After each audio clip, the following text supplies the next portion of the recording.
Madame, monsieur, bonsoir. Merci de nous rejoindre sur TLT pour votre journal. À la une de l'actualité toulousaine aujourd'hui, l'inauguration officielle de la statue en bronze de Claude Nougaro. L'artiste aurait eu 85 ans aujourd'hui. La ville lui rend hommage. Nous retrouverons dans un instant Jean-Marc Lucas en compagnie de Cécile Nougaro, la fille du chanteur, en duplex depuis le square Charles de Gaulle au Capitole. Dans cette édition également, les réactions politiques locales à l'affaire Thévenoud, véritable épine dans le pied des socialistes. Enfin, gros plan sur la version remotorisée du best-seller d'Airbus, la 330 Neo.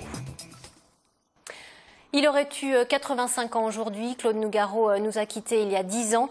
Aujourd'hui, la ville rose, sa ville, lui rend hommage en inaugurant sa statue en bronze réalisée par l'artiste Sébastien Langlois. Pour rappel, le sculpteur avait invité plus d'1 millier de Toulousains à participer au façonnage du moule de la sculpture avant qu'elle ne soit coulée en bronze. Alors après 9 mois de travail, eh bien, la statue, grandeur nature, est donc installée au cœur de la ville de Claude Nougaro, square Charles de Gaulle. C'est un moment fort pour tous les Toulousains et puis pour les proches de l'artiste et particulièrement pour sa fille Cécile, à côté de laquelle vous vous trouvez. Jean-Marc, on vous retrouve tout de suite. Vous êtes en duplex square Charles de Gaulle au Capitole. Bonsoir Jean-Marc. Oui, bonsoir Sophie. Ici, beaucoup de monde et beaucoup d'émotions pour l'inauguration de cette statue Claude Nougaro. Cécile, bonsoir. Est-ce que finalement, après l'esplanade Claude Nougaro, il y a aussi une salle Nougaro, il y a un jardin Nougaro, et maintenant cette statue, est-ce qu'on peut dire que la boucle est bouclée et la ville lui rend hommage une fois pour toutes? Une fois pour toutes, je pense pas. En tout cas, c'est son anniversaire aujourd'hui et c'est un très beau cadeau que les Toulousains, la région et la mairie ont fait à mon père. Ça, c'est sûr.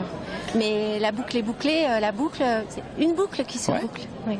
Alors, ce qui est fascinant, c'est que cette statue est participative. Il y a un créateur, Sébastien Langlois, et puis chaque Toulousain a pu venir pouvoir mettre son doigt en disant moi je veux aussi participer à l'œuvre de Nougaro. C'était un des buts importants pour vous aussi? Je trouve que c'est une excellente idée, c'est très chaleureux comme vision de pas sculpter dans son coin comme en secret et au contraire ouvrir ses portes et faire que les gens puissent apporter leur main à la pâte, mettre la main à la pâte. Et oui, c'est adorable. Alors cette statue, à un moment ou à un autre, va appartenir à tous les Toulousains. On sait que sur Facebook, sur Twitter, chacun va venir se prendre en photo. Cette statue est conçue pour qu'on se prenne en photo à côté. Comme la plupart des statues. Ce qui est très chouette dans cette statue, c'est qu'elle est à ras du sol près de nous. Et voilà, c'est un passant particulier. Oui, bien sûr. Est-ce que Claude Nougaro, finalement, Toulouse, évidemment, il y a cette chanson mythique. Est-ce que d'autres chansons, finalement, évoquent la ville de Toulouse? Dans ces chansons? Oui. Ou parce qu'il y a son accent, forcément, évidemment, sa vision, sa poésie. Oui, Garonne, c'est une Garonne. Il a écrit Quai Tunis. Oui, il y a Un été qui raconte son enfance au minime. Après, là, vous me prenez de court, mais bon, l'influence de Toulouse est certaine. L'enfance, c'est marquant.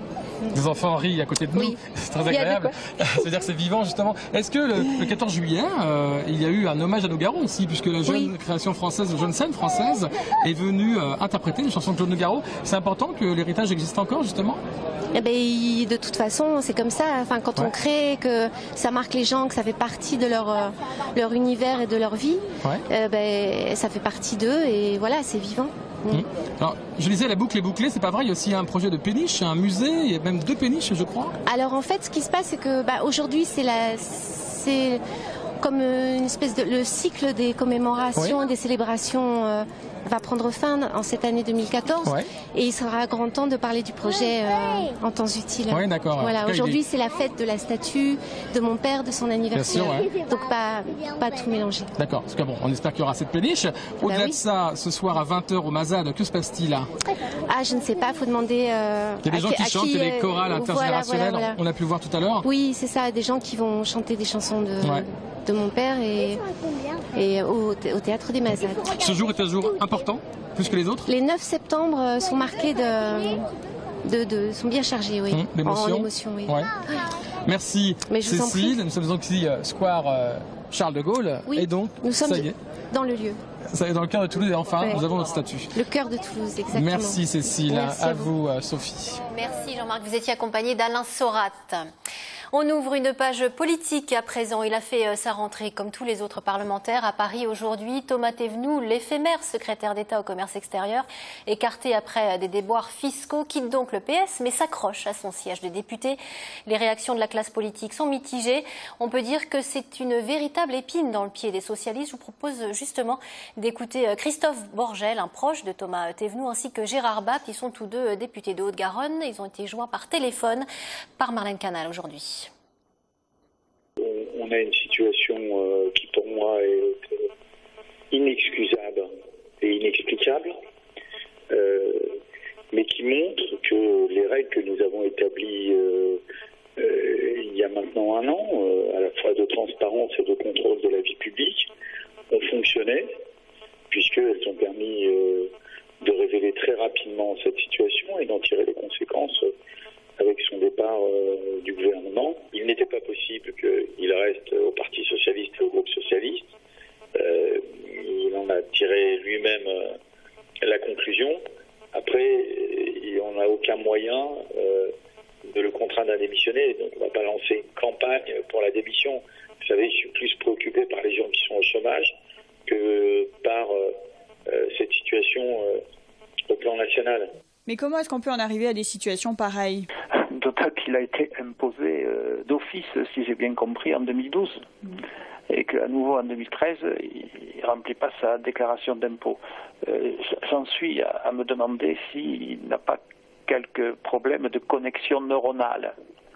Si, en clair, il ne manque pas une petite case dans la tête d'un individu qui se comporte comme ça, étant donné les responsabilités et le niveau d'instruction qu'il a eu pendant toute sa carrière. Et je pense qu'il va vivre difficilement vis-à-vis aujourd'hui de ses électeurs, de sa population, de ses voisins. Il va vivre difficilement la situation dans laquelle il s'est mis. Est-ce que ça ne lui aurait pas été demandé pour ne pas mettre en péril la majorité? Je ne pense pas, parce que vous savez, si c'est à une voix près, la majorité n'existe plus. Je ne pense pas que ce soit à une voix près que le vote de confiance la semaine prochaine puisse se dérouler pour le gouvernement de Manuel Valls.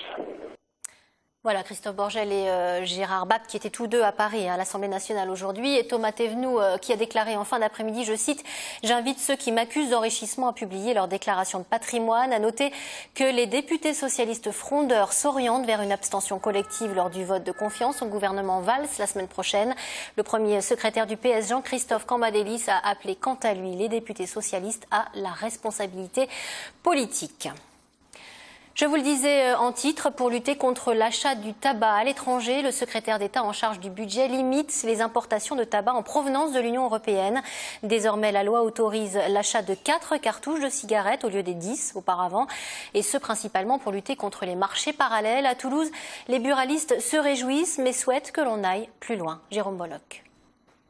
Depuis vendredi et la publication de la circulaire, le ciel se découvre un peu pour les buralistes toulousains. Ils le rappellent tout de même, cette mesure n'est en fait qu'un retour en arrière. Avant mai 2013, il était autorisé de transporter 5 cartouches par voiture. Le seuil était passé à 10 en mai 2013 suite à une condamnation de la France par la Cour européenne de justice. Motif, les douanes utilisaient le seuil de 5 cartouches comme preuve automatique d'une importation à but commercial. Aujourd'hui, en limitant les achats transfrontaliers, le gouvernement compte lutter contre le tabagisme, mais également contre les marchés parallèles. Une mesure positive, mais le compte n'y est toujours pas pour les buralistes. Aujourd'hui, il faut que tous les pays européens autour de la France aient à peu près le même prix. Je ne dis pas une harmonisation du prix de tabac, mais il ne faut pas qu'il y ait plus d'1 euro d'écart entre les pays voisins. Autrement, c'est la politique de santé qui vole un éclat.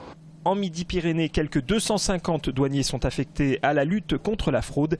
La nature des contrôles va un peu changer. Toute circulation par des voyageurs dans des véhicules, quel que soit le type de véhicule d'ailleurs, au-delà de 4 cartouches détenues par une personne, feront l'objet de contrôles accentués pour déterminer ou non le caractère, la nature de contrebande, de détention à titre personnel ou de détention à titre commercial de ces produits. En 10 ans, une centaine de buralistes ont fermé en Haute-Garonne. 25% de la profession.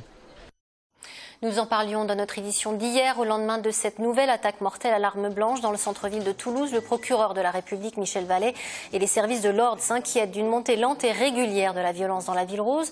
Tout de suite après votre journal, la rédaction de TLT vous propose justement un débat sur la question de la sécurité à Toulouse, à voir donc à 19h20 et 22h15. Un mot d'aéronautique à présent avec le lifting du best-seller d'Airbus. C'est lors du dernier salon international aéronautique de Farnborough que l'avionneur européen a officiellement annoncé la mise en chantier de sa version remotorisée de la 330 Neo donc. Et le moins que l'on puisse dire, c'est que l'opération de communication a été un vrai succès. Regardez. Le salon aéronautique de Farnborough ouvrait à peine ses portes le 14 juillet dernier que déjà Airbus et Boeing démarraient une nouvelle guerre de communication.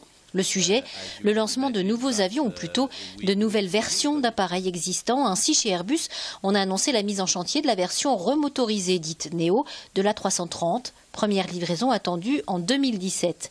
Voilà qui devrait, selon l'avionneur européen, donner du travail à près de 30 000 personnes en France au cours des 15 prochaines années. La 330 Neo sera équipée d'un moteur Rolls-Royce et devrait permettre une économie de 14% en carburant. Autre particularité de l'appareil, des ailes optimisées de 64 mètres ainsi que des winglets, des ailettes placées au bout de la voilure pour améliorer encore la consommation de l'avion. Avec la 330 Neo, Airbus s'est fixé comme objectif de vendre au moins 1000 appareils sur une période de 20 ans pour un prix catalogue de 245 milliards de dollars. Après une année 2013 record en termes de commandes avec plus de 1500 appareils vendus, Airbus affiche désormais des ambitions plus modestes pour 2014 et espère enregistrer plus de commandes que de livraisons.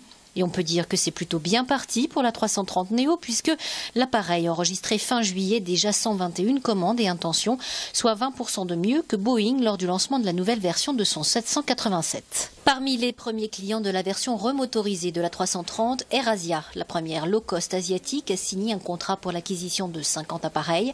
L'essentiel des autres commandes provient des loueurs d'avions comme Airlease ou CIT. Les loueurs donnant généralement une bonne indication des tendances d'achat. À l'heure actuelle, la flotte d'avions loués représente ainsi près de 40% de la flotte mondiale, ce qui rend les loueurs incontournables en ce qui concerne le succès ou l'échec d'un programme. Voilà, et on continue à prendre de la hauteur avant de se quitter, des images pour les amoureux d'astronomie. Regardez donc la super pleine lune qui avait déjà donné lieu à des milliers de clichés sur la toile cet été était à nouveau visible dans le ciel cette nuit à 3h38.